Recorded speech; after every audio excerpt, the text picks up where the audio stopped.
I just got back from South Africa. It's a beautiful country, but there are places there with terrible poverty that need help.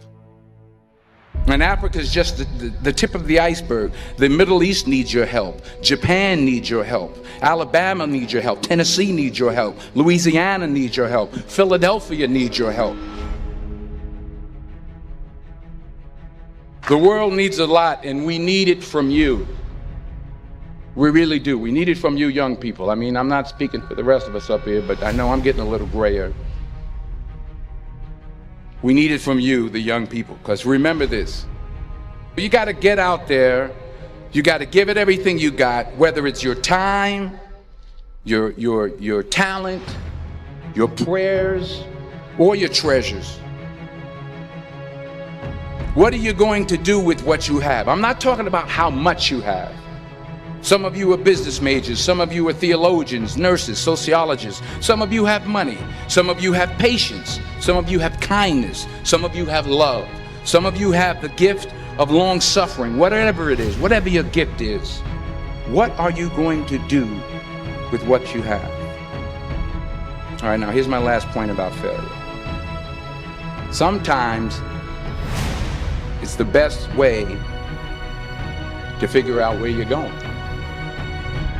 Your life will never be a straight path. I began at Fordham University as a pre-med student. I took a course called cardiac morphogenesis. I couldn't read it, I couldn't say it, I sure couldn't pass it. So then I decided to go into pre-law, then journalism. And with no academic focus, my grades took off in their own direction. I was a 1.8 GPA. And the university very politely suggested that it might be better to take some time off. I was 20 years old. I was at my lowest point. And then one day, and I remember the exact day, March 27th, 1975, I was helping my mother in her beauty shop. My mother owned a beauty shop up in Mount Vernon.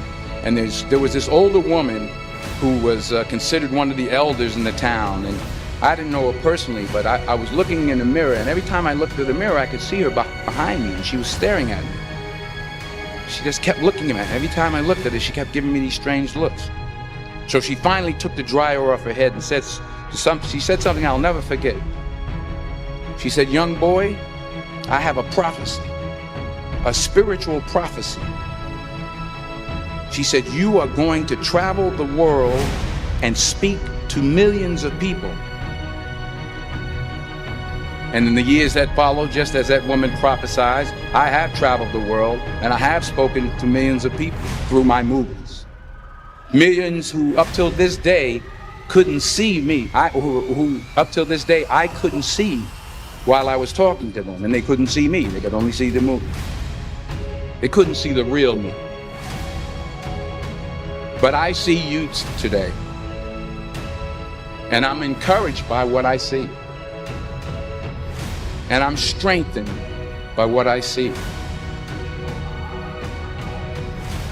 Because taking risk is not just about going for a job. It's also about knowing what you know and what you don't know.